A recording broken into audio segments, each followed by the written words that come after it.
For the last 25 years, she has excelled as an executive coach, doing training, design, and delivery, group facilitation, and public speaking. In addition to her wide variety of long-term clients, she has also been part of the University of Washington Professional Organizational Development Consortium. And she's also a staff development trainer at the University of Washington, offering many all-day sessions annually. So let's give a warm welcome to Ms. Janaki Severy. Telling stories is the way people connect. And we're going to have a journey about storytelling. And in that journey, I hope you get to experience your own story. I see a beautiful young woman right here who's in the beginning of her story. That would be you. What's your name? Christina? Welcome. It's wonderful you're here. How many of you are in a little different time in your story? Okay. I got fascinated by this topic because I am a coach and a trainer, but most importantly, because I listen to people. And I listen to myself. And I've told myself a lot of stories that are not very useful, and I told myself some pretty amazing stories. So I got real curious about storytelling. I want you to learn today all the reasons that you've told those stories that were not useful, and I want you to learn some ways to create new stories. In the beginning, we had language, and we began to share.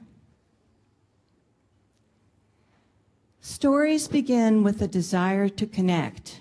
This is an obstetrician who had to enter a child's birth cycle before the child was ready to come out. And in this, you see this small, tiny little hand reaching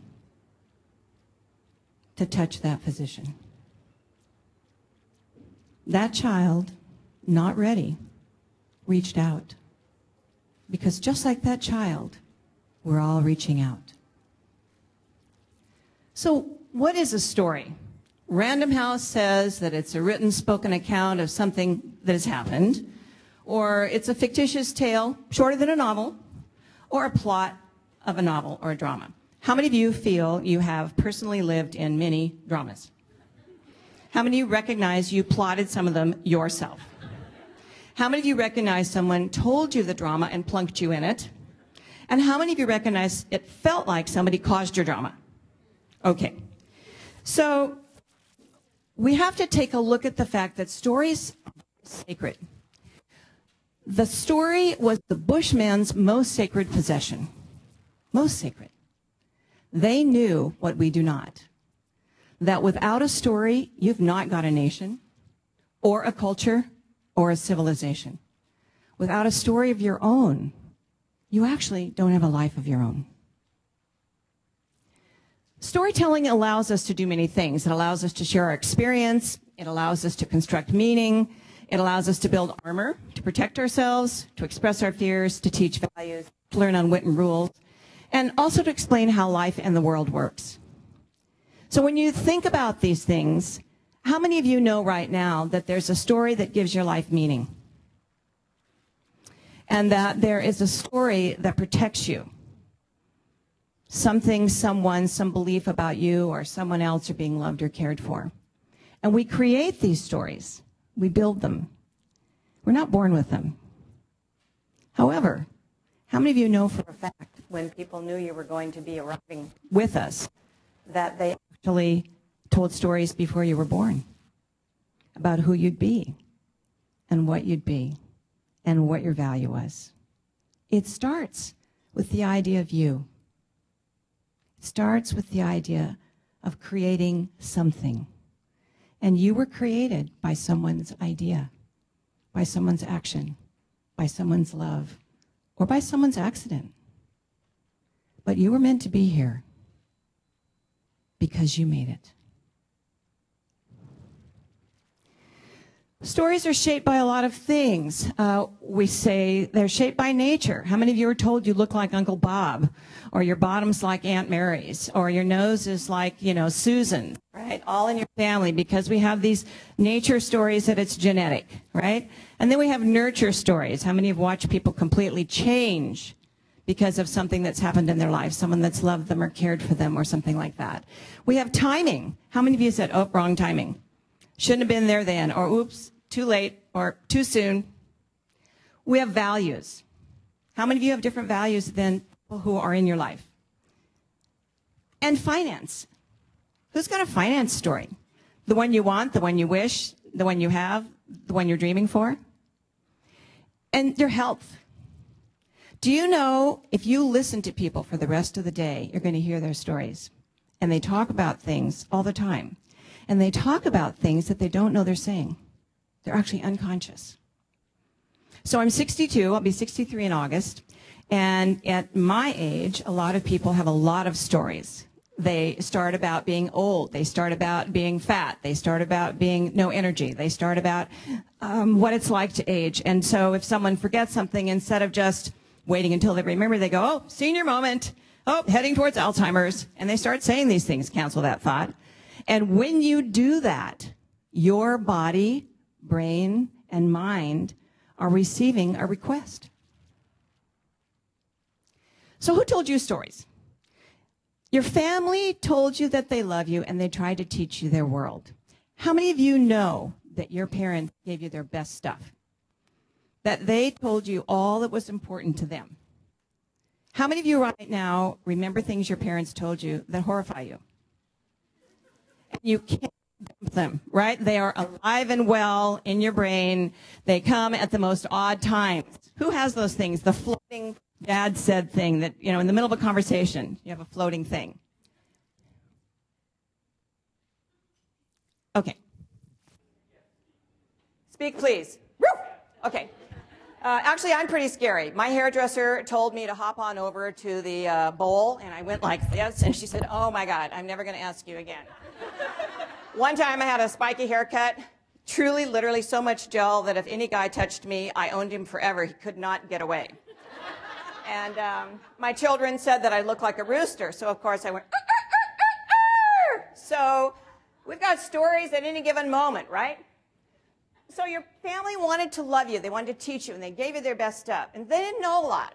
Some of them knew a ton. But they came and lived in a time where what they shared with you was what they believed was important. Much of what they shared with you is what they didn't have. It's what they had hoped they would have. We know that your friends want you to be in their tribe. They want you to be like them. How many of you remember high school? Okay, so when I was in high school, we had things that we wore that made us cool. And the cool thing was a black classic sweater made of cashmere, if you could afford it, and a white collar with your name embroidered on the collar. Who had one of those? Oh, yeah. The other thing we did was it was very important to have jeans with no knee breaks, right? Because if you had knee sags, it was not cool. So the way we did that was we got in the bathtub in the summer, and then we went outside and we laid in the sun to dry. And then we walked like this. And when we got in the car to ride with friends, it's very important because you have to sit. You have to sit like this with your legs out, because if you bend your knees, you have sags. It's really bad. How many of you set your hair with beer cans and beer?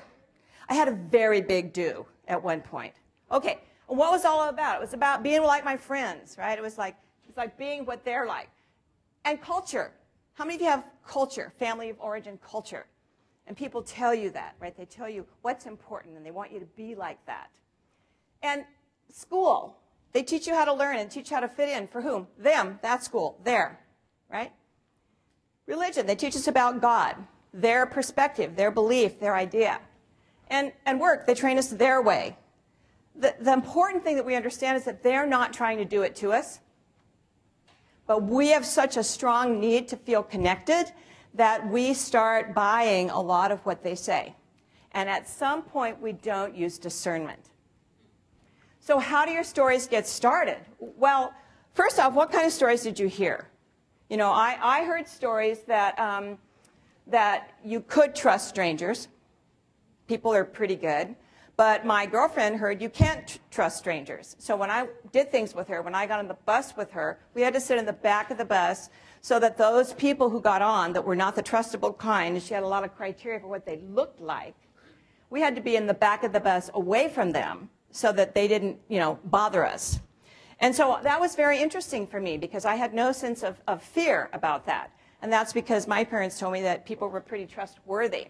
And so when did their stories become your stories? What are the stories that are living inside you right now that you know for a fact were given to you by somebody else? And do you like them?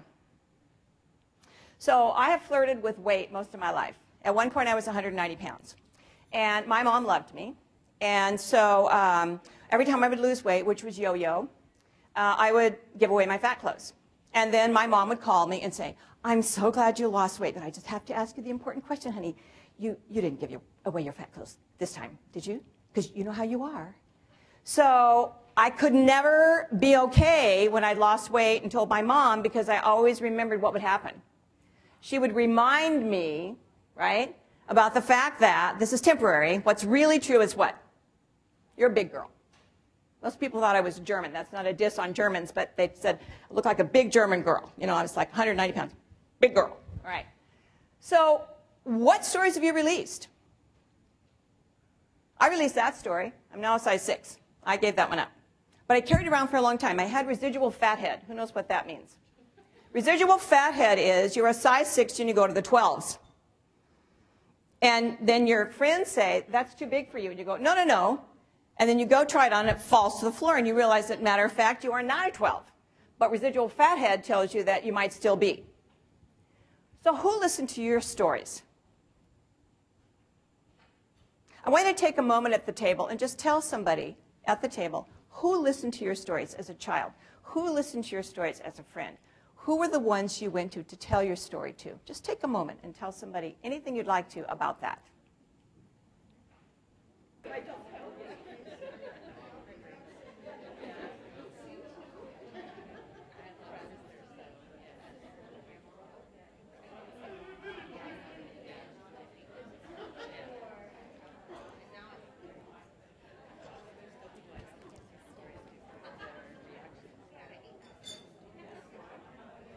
Okay. How many of you said it was a family member? Grandparent? Inside the family, like mother, father? Sibling? Who had an animal? Oh, yeah. Okay. All right. So what's very important is that once we get an audience, we often go back. And these things all help recreate our story. This is a story of Faith the dog. When Faith was born, he had no front legs. Basically, they said, you know, to put him to sleep. And the woman with Faith wrapped around her neck said, that's not my story. That is not my story. I'm going to parent this being, and we're going to have an amazing life. So Faith walks everywhere on his hind 2 legs because she believed in him and because genetically genes are holograms. And genes can become anything because in each gene is the holographic memory of all possibility. So Faith, the little dog, and this wonderful woman fell in love. And together they learned all the things Faith could do. So now Faith goes to hospitals and schools and teaches children who think, not me, not now, can't be done. Oh, really? Do dogs walk on hind legs? No. Oh, really? Come on, Faith. And in comes Faith going, yo, busted your story. So what are the things that create and or affect our stories? First, our brain is a survivor sentinel. Our brain sorts 80,000 times faster more for danger than for safety. So in any given situation, we are always looking for what could hurt me. We see it first, we remember it first, and we respond to it first. So what does that mean? That means if you walk into a meeting and it all of a sudden gets quiet, your mind says, it's me. If your boss says, could you come into my office at 4 o'clock? From 9 o'clock to 4 o'clock, what are you doing? Thinking about all the things that could be wrong, right? You're worrying. So one of the first things we have to watch out for is the story we tend to believe when we don't know. The first choice is what? Negative. Danger. So when we don't understand the situation, we think first, it's not good. That's normal. And by the end of this talk, I want you to consider being abnormal. Perceptions create reality. Billions of sensory impulses come every way to your moment, come every moment your way. And as you grow, you filter them out. What do I see? What do I not see? What do I see? What do I not see? If you keep a cat in a room in its first 3 months of development with no vertical lines, the cat will never see table legs. The cat will never see chair legs. The cat will only see horizontal. When the explorers came to the Western world and the Native Americans were looking out and they could see there was weight on the water because the waves were shifted from something, but they couldn't discern the ship. And the reason is because you can't see what you don't know to see. Does that make sense? You actually don't know how to see. So every day the shamans, the leaders of the tribe, would go stand and look at this dent in the ocean with something on it, and by the 5th day they actually could see it. And then they taught their villagers how to see the ship. So you've all gone to some activity and come away talking about it. And how many of you have actually said, that's weird, I didn't even see that? Are you sure that's what she said? Well, no kidding, I missed that entirely. Who's had that experience? Because each of you are attending to something different. You are selectively noticing something different. So my question to you is, what do you look for? What do you sort for? What are you trained to notice? So this little child is young, 11 months old. He's my grandson. His name is Cashin. That's what it looks like when you have your first bite of apple. Cashin's learning to see. Now his eyes are fine, but his mommy is teaching him how to see. And there are friends that come over and sing him songs and nursery rhymes. And do you know that some of the nursery rhymes that we have had in our history are horrifying? And my daughter listens to the nursery rhymes. And when they sing a nursery rhyme that will harm his spirit, she taps him on the shoulder and goes, not that one. Not that one. Not that one. He has so many dendrites and neurons at this point in his life that they will actually be pruned away to 1/5 of the amount. Because right now, at the beginning of his life, his brain is sorting usage, understanding, and learning.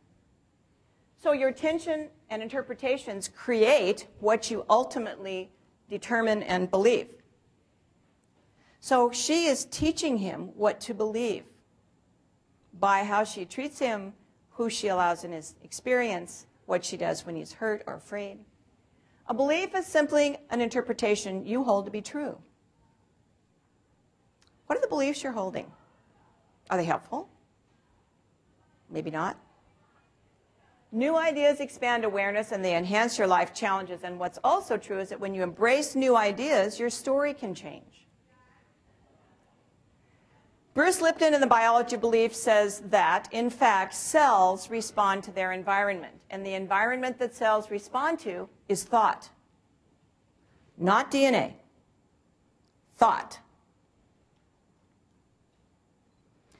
So we start at a very young age not understanding that all the cells in our body change every 3 months to 6 to 8 months. You do not have one old cell in your body.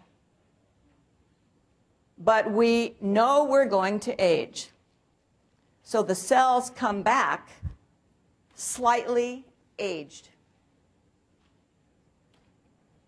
In South America, there was a tribe who were running about 25 miles a day. Very small tribe with a few neighboring tribes. And they, at their peak, were 125 years old. The baby runners were 75 years old. They ate, as Marnie would say, fruits, grains, vegetables, no junky food, worked out all the time, running back and forth to the village. If you had a message, you just ran 25 miles, right? We came and we told them they couldn't be possible. We came and we told them this is not real. We came and we told them that out there, beyond these hills, people are dead at 75, let alone can they run. They died out in 30 years. We story busted them. There were more of us than them. We had stuff that was pretty impressive. You know, we came with cars and cameras, and they thought we were gods. So with our godlike intensity, we dissolved their reality, and they chose to die.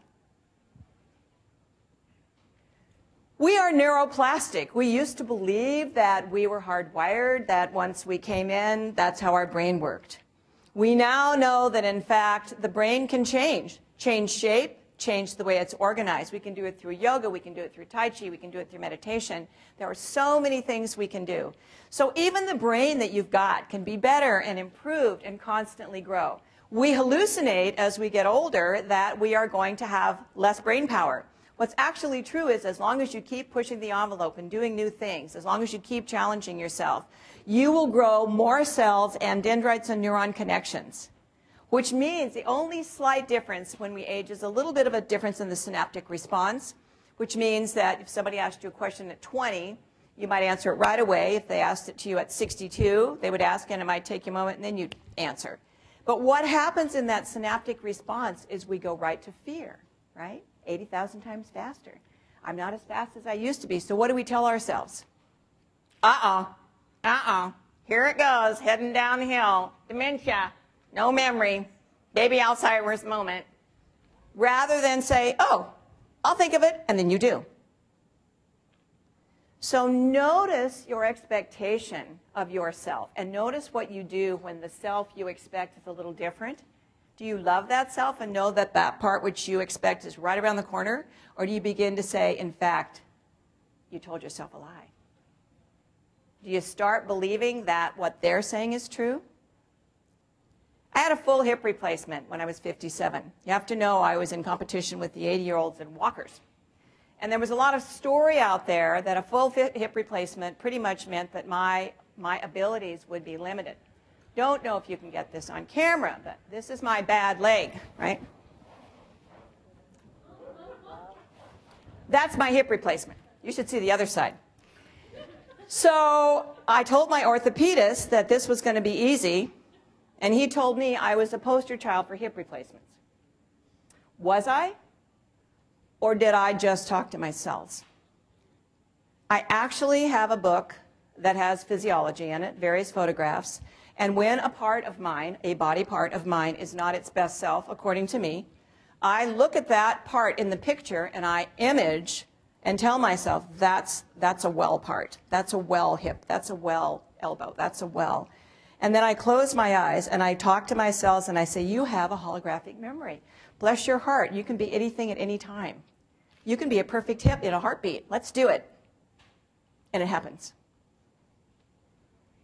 So, what is the looking glass self? It's actually a term. And the looking glass self is we shape our sense of self by what other people see and say, and then we see ourselves through them and become it. We become it. When I'm a coach, a lot of times I will talk to people and I will learn about their past. And you would be surprised what kind of things people will tell you stick in their mind. One of them is often from a highly pressuring dad who wants them to be perfect. And so they struggle all the time that they're never good enough, even when everyone is saying they are, because in their mind is a story. You're stupid. You're never going to be there. You're just a woman. You're not that smart. Your brother's smarter. And that story, because it's emotionally charged, because when that father had such certainty in saying it, it flirts with us, and we are tempted to buy it. So first and foremost, when people tell you what they think, give it honest consideration and use discernment. Make a decision whether or not that's true for you. Be impressed with the courage that they told you something that perhaps would be considered criticism. But then decide, is that true for me? Or if it's true, do I want to claim it or change it? The Pygmalion effect is another very interesting thing that interferes with our stories. Pygmalion was a Cypriot sculptor, and he sculpted a sculpture out of ivory, and he loved it so much that he fell in love with it, and the love he had caused it to come alive. So the Pygmalion effect is that the expectation is so strong that the expectation brings something into fruition. So our expectation of people are formed, and then we communicate those expectations, and then they respond to our cues, many times matching it. It's as subtle as when you get up and you put on your white pants and you decide you're going out and you'll just have a little strawberries, and you say to yourself, what? Boy, I don't want to spill these strawberries. And how long does it take? You go, oh my God, I cannot believe this. Under 4 seconds, it's like your brain goes, spill strawberries. Why? You ready? The brain cannot receive negatives. The brain has no ability to receive not. It's not possible. So you just heard possible. Get the joke? The brain only receives positives. So if you are now in the future having strawberry something with white pants, you say, I love that I'm so careful and cautious and always keep my pants clean. And your brain goes, right on. You ready? Do not think of pink elephants. What happened? 50 pink elephants showed up in your brain, right? Because the brain does not receive negatives. So what are you saying to yourself that are don'ts? What are you saying to your loved ones that are don'ts? Because they're getting yes, not no out of that. Don't bother me, let me bother you more. Don't talk so loud to your brother, they scream. Further about the Pygmalion effect is the movie My Fair Lady. I don't know if any of you saw it, but it was a wonderful movie. And what happened was the professor took a flower girl out of the street. And he said, I'm going to make her a woman of society. And they said, really? Got to be kidding. He said, I'll bet I can do it. And so where did he start? He started with the story. And he explored, what does a woman of society look like, dress like, smell like, talk like, think like, move like? How does she listen? And slowly, slowly, he began to work with her. Slowly, slowly, giving her the clues and the cues and the clothes and the training to be a woman of society. And she did. No one ever recognized the woman months before they had bought flowers from. Because they were in a story, and their story was, she would never be in this room. So when you go to that high society party, it never crosses your mind that there's a flower girl transformed. You know they're all one of you, right? So here's a little girl who, when she was young, dreamed that she swam with mermaids. And she dreamed that she could talk to creatures more than people. And somewhere along the line, her self-esteem told her that she had to be a model. So she lost 30 pounds and became very ill for many, many years. And then she realized that story didn't serve her, so she decided to change her story and to become more well and more present and more honoring of her body. So much that she decided to have a baby, which means she got big, She weren't so thin. And she didn't know how to do it. And she approached all those stories and was successful. Another thing that affects our stories are mirror neurons. A mirror neuron is something that, listen to this, fires both when a person acts and when a person observes actions from others. How many of you watched something and felt it in your own body?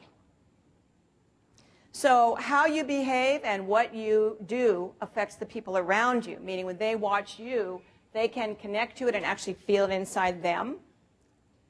And if you go to places where what they're doing is harmful to your spirit, even though you're not doing it, we now know that your biophysiology is reacting as though you are. So I do not watch horror films. I do not watch films of extreme violence. I do not watch anything that my mind can't transmute or that I can't tell myself I'm disassociated with. Because this mind of mine is very precious, and it must be protected all the time. And sometimes there's influence around us that we don't even recognize. So we must constantly be aware of, what's the Pygmalion effect? What are people expecting of me? Where are my mirror neurons working? How's my neuroplastic brain going? So let's talk about how we story bust. Einstein says the physical body, like all material objects, is an illusion. And trying to manipulate it can be like grasping the shadow and missing the substance. The unseen world is the real world. The world of thought, the world of imagination, the world of dreams, the world of hope, the world of promise. That's the real world.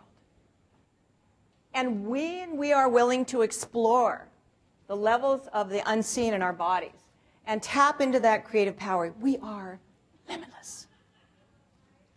So we've got to live consciously. You've got to do your personal work first. You know, what is it that you know right now you need to change? What is the thinking? What are the relationships? Do you have people in your life that you keep because you should, because you ought to, that harm your spirit? Because if you haven't built enough protection around you, appropriate protection to withstand the negativity, then you must choose not to expose yourself to it to the degree you can, because it's harming you. How many of you know what I'm saying? Conversely, who are the people that when you're around you feel vital, alive, vibrant, seen, loved, cared for? When they show up on your cell phone, you go, yes, and you pick it up. When the other ones call you, go, oh, not right now. No, I don't think I can do that right now. Nope. Stories in you. You have power over the stories woven into your lives. You can retell them. You can deconstruct them. You can embellish them. You have that power. You have that power. You have that power. Challenge your story. Challenge a piece of your story. Start with baby steps. What's something old and useless that you know you hold on to? What's something that's unaddressed negativity? One of the best places to find out what your story is in, ask your 3 closest friends. What do I talk about all the time? What are the things that you hear me say that I probably don't know I'm saying that are negative to me, harmful about me, low confidence about me, and have them tell you lovingly what they are. And then, this is very important, ask them, what are 3 reasons why you're my friend? We don't talk about that. We don't talk about that.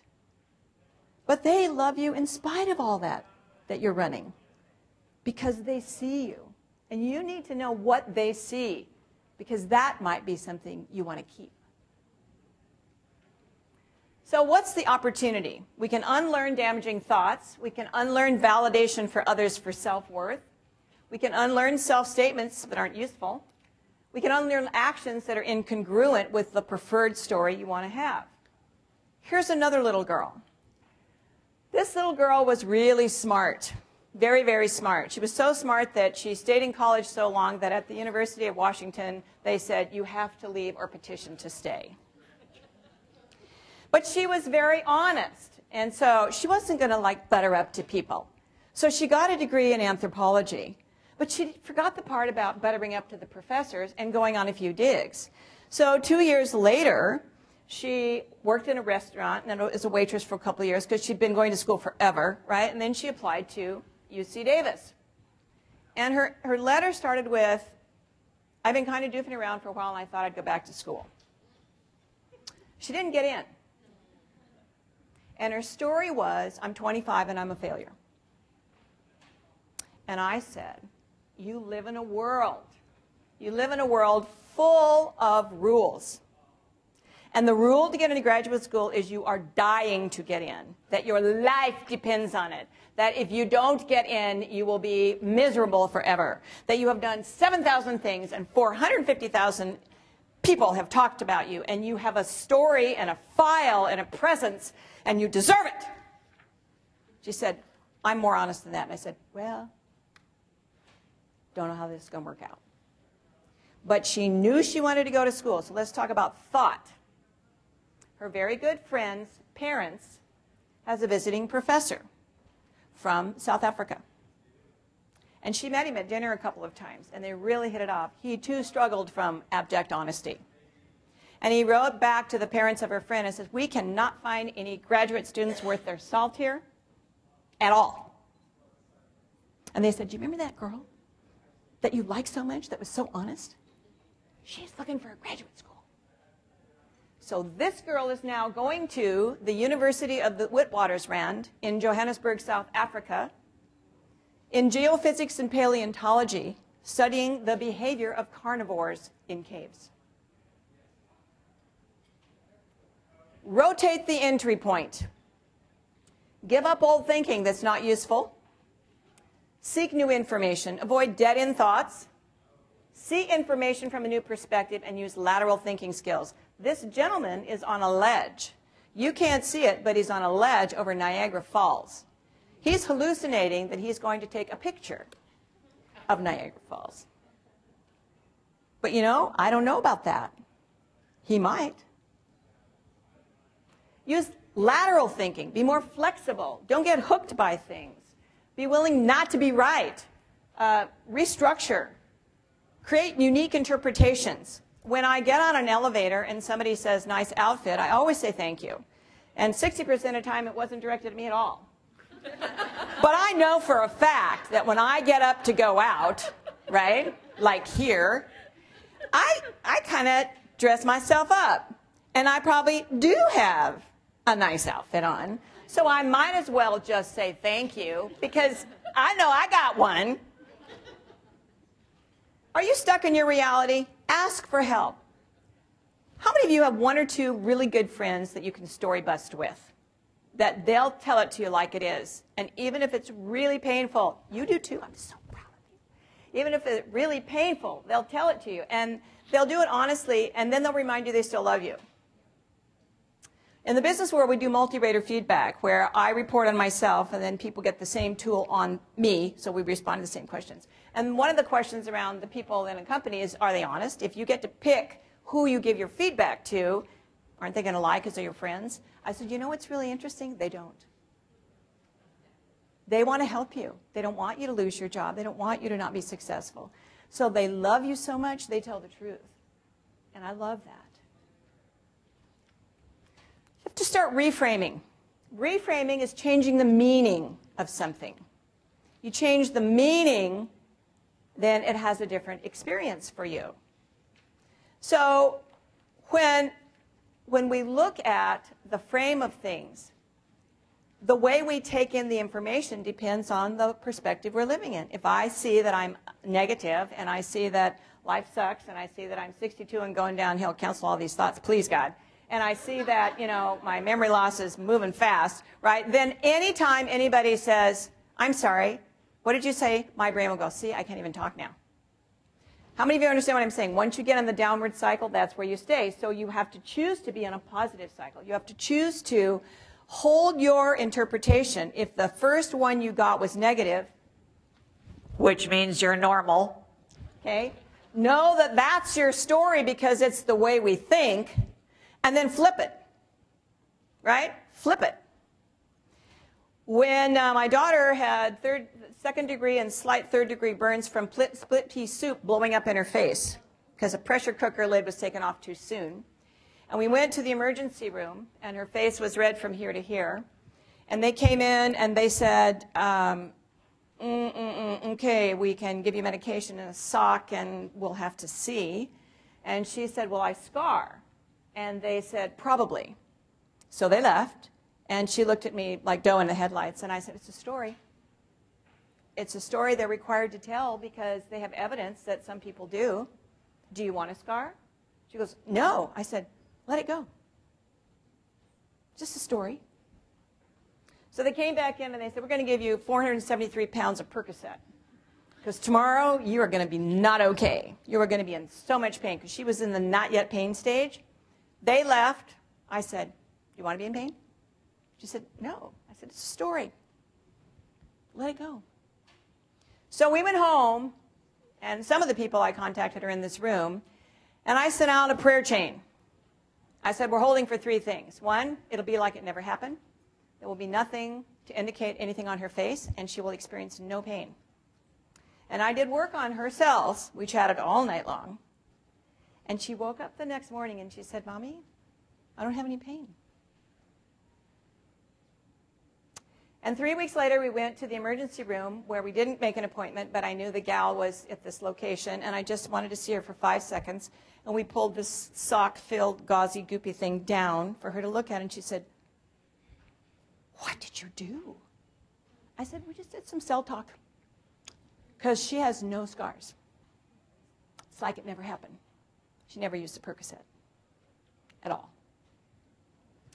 You reframe yourself 2 places. You always start here, right? You got to talk to yourself first. The next place you reframe is outside, right? So you start with yourself and then you go outside. So I'm going to be teaching a story workshop fairly soon, and if anybody's interested, I'd love for you to let me know. Whoever shows up, we create the date and the time, so you can't get it wrong because we're going to do it together. What do you want? Now, I want you to understand that doesn't mean what do you want that you think should want, that your parents think you should want. What do you want?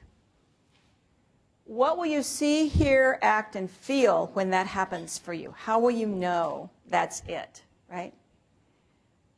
How does it feel when you imagine it? Now, when you imagine things, I want you to hear me.